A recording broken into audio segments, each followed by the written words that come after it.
everybody, it's time to read another book about ocean animals. This book is called Gilbert the Great. Gilbert is a shark. But before we start, I want to show you some words that we're going to be looking for in our book today. The first word is the word sulking. Can you say sulking? Sulking means you're sad or you're pouting because you didn't get what you want. This man is sulking because he didn't get to have pizza for supper. Can you make a sulking face? Maybe even cross your arms, you're pouting. Sulking, we're going to listen for sulking in our story. The next word we're listening for is snout. Can you say snout? It's the part of an animal that includes its mouth and its nose and it sticks out. This is the shark snout at the very tip. Sulking, snout, and the next word is remora. Can you say remora? It's a type of fish. It's a type of fish with a long, skinny body. In our story, Gilbert's friend is a remora fish. Let's read. All right, listen for sulking, snout, remora.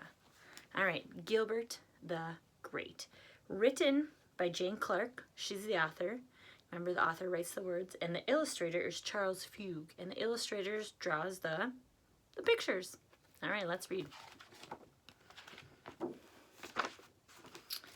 From the time Gilbert the Great White Shark was a tiny pup, Raymond the Remora, there's our word, stuck to him like glue.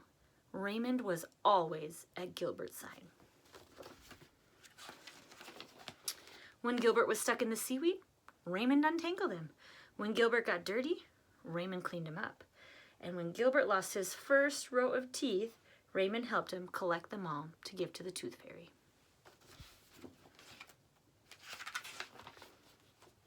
Gilbert and Raymond had lots of fun. They loved to play finball, hide and seek, and sardines. They shared everything. Then one day, Raymond told Gilbert that his family had to move across the ocean. "I don't want to go, but Mom says I have to," cried Raymond. As Raymond and his family swam away, Gilbert's mother hugged him tight and tried to comfort him. How do you think Raymond feels? Can you see it by his face? He feels pretty sad. "Raymond's my best friend," said Gilbert. "Why did he have to go away? It's not fair." "I know," said Mom, "but his family couldn't leave him behind." She kissed Gilbert on the snout. Hey, there's our word, snout. It's right here. That's Gilbert's snout. "Go play hide and seek with the pilot fish. It will keep your mind off of Raymond." But Gilbert couldn't stop thinking about his friend. "I want to move with Raymond," Gilbert said. "He's moved too far away," said Mom. "We have to stay here. Let's go watch the basketball game." The threshing threshers are playing the tidal tigers. Who do you want to win? Gilbert looked around. There were remoras. There's our other word. There's remoras everywhere, but none of them was Raymond. "I don't care," he said, and he swam off before either side scored a basket. "It's my fault Raymond moved," Gilbert snapped as he passed a nail. "Last week I called him a name." "You didn't make Raymond leave," Mom said. "Everyone fights and does things they shouldn't do sometimes." The clownfish tried their best to cheer Gilbert up, but nothing could make him smile.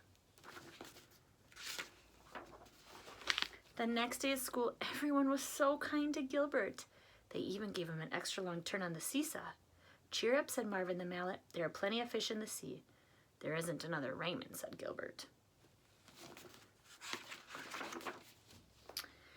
Gilbert was still sulking. There's our word. Remember, he's pouting. He's pouting because he didn't get his way and because Raymond had to leave. Gilbert was still sulking when Mom came to school to bring him home. "It's not the same without Raymond," Gilbert pouted.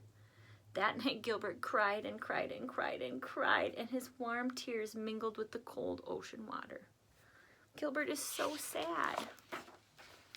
The next morning, Mom took Gilbert gently by the fin and towed him to the shallow water. Rocked by the gentle waves, they gazed out at the seashore and the bright blue sky. "I hope Raymond's new home is as nice as this," said Gilbert. "I'm sure it is," said Mom. "I'm hungry," Gilbert said suddenly. "We'll go to the wreck," said Mom. Gilbert's eyes lit up. They didn't usually go to the wreck. Mom didn't like him eating junk food. Scrunch, munch, crunch. As Gilbert was biting into a pile of tin cans and bits of old boat, he spotted a small remora crying in the shadows. Gilbert stopped crunching and swam towards her. Look, she's right here. She's crying. What's the matter? Gilbert asked. Mom and I moved and I had to leave my shark behind, she sobbed.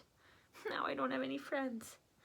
My remora had to move too, said Gilbert sadly. I'm so lonely. Gilbert and the remora looked at each other and smiled wobbly smiles. I'm Gilbert, said Gilbert. I'm Rita, replied the remora. Just then a ray of sunlight filtered through the deep blue ocean. Gilbert's teeth flashed as he grinned a huge grin. Do you want to play finball with me, Rita? He asked. Sunlight danced in Rita's eyes. I'd love to, she said, and the two new friends swam off to find a ball to play with. The end. Remember, at the beginning of the story, Gilbert had a best friend named Raymond, but then Raymond had to move away. And was Gilbert happy or sad that Raymond moved? He was so sad. But at the end of the story, Gilbert made a new friend. Her name was Rita. Remember, Rita had just moved too, and she didn't have any friends either. She was so happy. All right, let's see if we can remember our words. All right, remember this first word is snout. Can you say snout?